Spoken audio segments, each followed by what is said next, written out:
आज हम स्टार्ट कर रहे हैं क्लास 12 का बैंक। जो बैंक क्या होता है?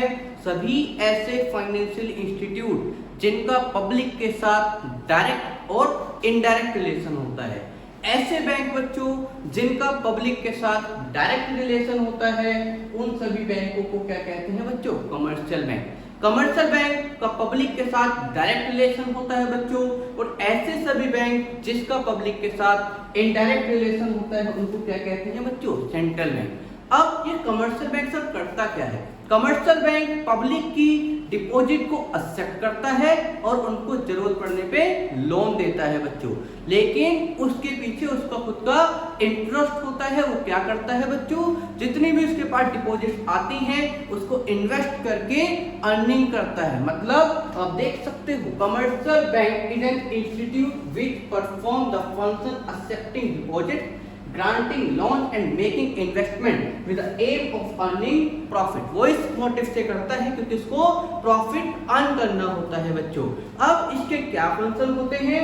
मेन इसके दो फंक्शन है बच्चों, accepting the deposit and advancing the loan. ये लोगों की डिपॉजिट को एक्सेप्ट करता है, अलग अलग तरीके से एक्सेप्ट करता है बच्चों, जैसे saving deposit, current deposit, fixed deposit and recurring deposit, और एडवांसिंग द लोन भी अलग अलग तरीके से हमको देता है।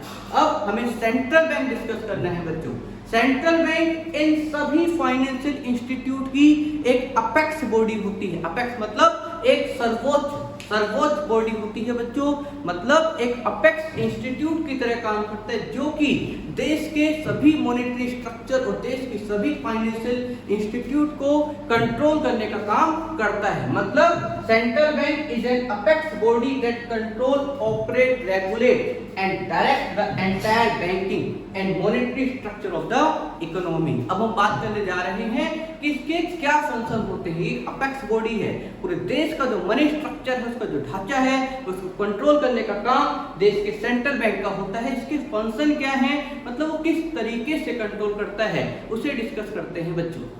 Next is functions of central bank. Central bank के कौन कौन से फंक्शन होते हैं, मतलब सेंट्रल बैंक क्या क्या कार्य करता है बच्चों। पहला, देश के अंदर नोट कौन छापता है बच्चों?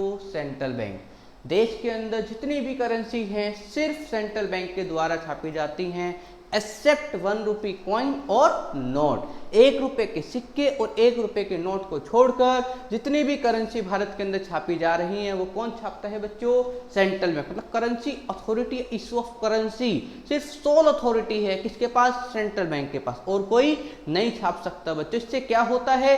यूनिफॉर्मिटी बनी रहती है। यूनिफॉर्मिटी मतलब एक रूपता रहती है, लोगों का विश्वास बना रहता है, सपोर्ट करता है मनी सप्लाई में, क्योंकि कंट्रोल कर रहा है आरबीआई मनी सप्लाई को, तो उससे इसको सपोर्ट मिलता है क्योंकि वो ही इशू कर रहा है करेंसी। बच्चों, बैंकर्स टू द गवर्नमेंट, ये सरकार का बैंक होता है। जैसे हमारा बैंक कमर्शियल बैंक है, ऐसे ही सरकार के लिए सेंट्रल बैंक बैंक की तरह काम करता है। मतलब उसको जरूरत पड़ती है लोन की तो वो सेंट्रल बैंक से लेता है।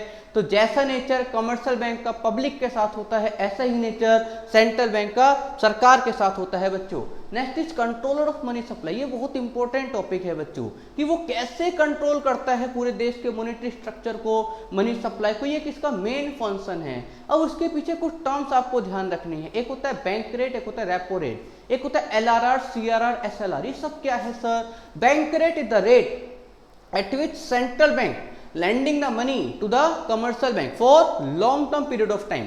एक ऐसी दर बच्चों जिस पर सेंट्रल बैंक वाणिज्य बैंकों को दीर्घकालीन अवधि के लिए ऋण प्रदान करता है बच्चों। मतलब एक long term period of time के लिए अगर देगा तो बैंक रेट, शॉर्ट टर्म के लिए देगा तो बच्चों रेपो रेट। अब सर वो क्यों देता है बच्चों? ये क्योंकि बैंकर्स बैंक होता है। सभी कमर्शियल बैंकों का बैंक कौन है? Central bank. हमारा बैंक सेंट्रल बैंक, हमारा bank commercial bank, sorry.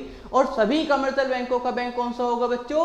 Central bank. तो जितनी भी, जैसे कमर्शियल बैंक को लोन चाहिए सेंट्रल बैंक से, तो जिस रेट पे उसको मिलेगा वो बैंक रेट या रेपो रेट। अगर वो लॉन्ग टर्म के लिए है तो बैंक रेट, और अगर वो शॉर्ट टर्म के लिए है तो रेपो रेट।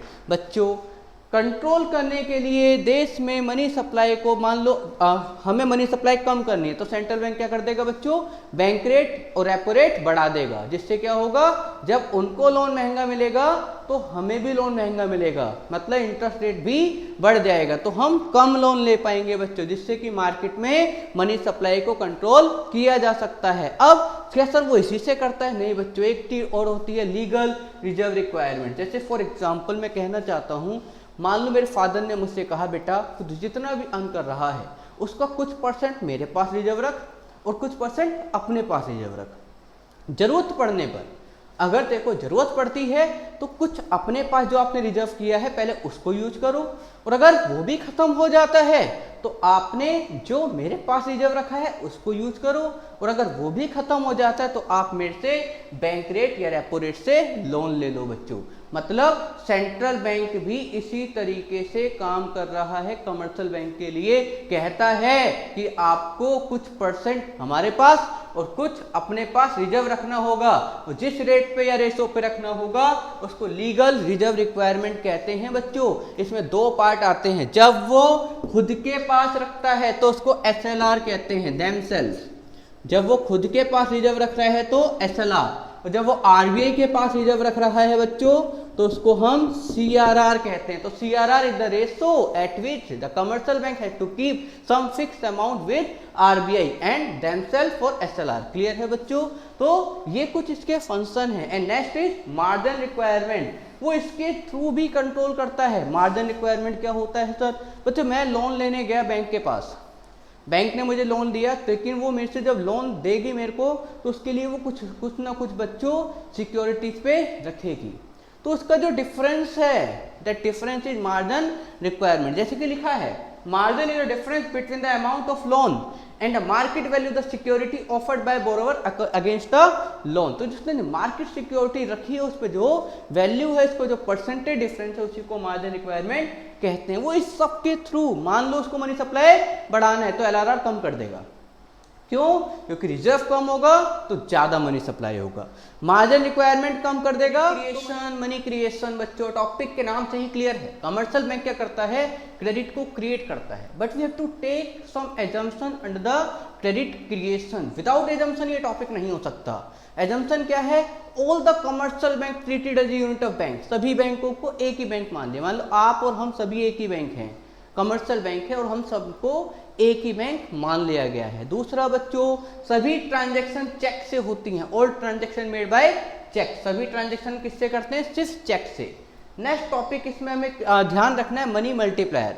ये मनी मल्टीप्लायर क्या होता है बच्चों? ये दिखाता है कि एक कमर्शियल बैंक कितना अमाउंट क्रेडिट देने के लिए एबल है। इसको निकालने के लिए हमें 1/LRR करना होता है। LRR क्या होता है बच्चों? CRR plus SLR। ये हमने पहले भी डिस्कस किया है इससे पहले। अभी अब टोटल डिपॉजिट भी हमें ध्यान रखना है। Primary deposit into money multiplier. Money multiplier 1/LRR आएगा। For example we are taking primary deposit in ₹1000 crore, total LRR is 20%। तो कैसे निकालूंगा? 1/20%, मतलब 100/20 दैट इज 5। ये आ गया बच्चों। फिर टोटल डिपॉजिट क्या होगा? Primary deposit into money multiplier. Primary deposit we are taking ₹1000 crore और मनी मल्टीप्लायर इज 5। तो टोटल डिपॉजिट कितना होगा बच्चों? 5000 करोड़। अब ये कैसे होता है बच्चों? ध्यान से सुनना। पहली स्टेज बच्चों, पहले डिपॉजिट हुई, कितनी डिपॉजिट है इनिशियली? 1000। LRR कितना है बच्चों? 20%। तो 20% कितना होगा इसका? 200। क्रेडिट कितना होगा बच्चों? जब हमने 1000 में से 200 क्रेडिट दे दिया तो कितना होगा? 800। फिर 800 रुपये क्रेडिट हुआ तो फिर डिपॉजिट होगी नहीं, कितनी? 800। फिर वो बचाएगा LRR कितना बच्चों? 20%। कितना आएगा? ऐसा क्यों हो रहा है सर?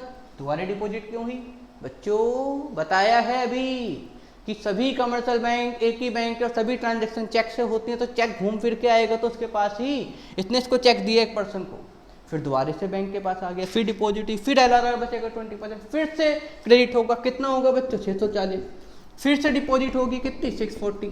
फिर वो बचाएगा कितना? 128। फिर कितना क्रेडिट होगा बच्चों? 512। फिर से दोबारा चलेगा बच्चों 512। फिर वो बचाएगा कितना? 102.4। इसका 2 टाइम्स मतलब 20%। दैट इज क्रेडिट की बात करेंगे तो कितना आएगा, इसको माइनस करके 409.6। सर ये कब तक चलेगा बच्चों, जब तक न्यू डिपॉजिट जीरो ना हो जाए, मतलब और टोटल डिपॉजिट हम निकाल चुके हैं कितना है, इसका सम कितना आएगा बच्चों 5000, और LRR इस टोटल डिपॉजिट का 20% होगा, कितना होगा बच्चों 1000। तो वो कितना 5000 में से 1000 उसने LRR कर दिया, तो कितना क्रेडिट दिया बच्चों 4000। मतलब सर 1000 रुपये से 4000 का क्रेडिट मेक कर दिया। हाँ जी बच्चों। अब एक क्वेश्चन ये आ सकता है, मान लो LRR बढ़ेगा तो क्रेडिट क्रिएशन घटेगा, और LRR घटेगा तो क्रेडिट क्रिएशन बढ़ेगा, मतलब there are negative relation between, negative relation होता है बच्चों किसके बीच में, LRR एंड क्रेडिट क्रिएशन।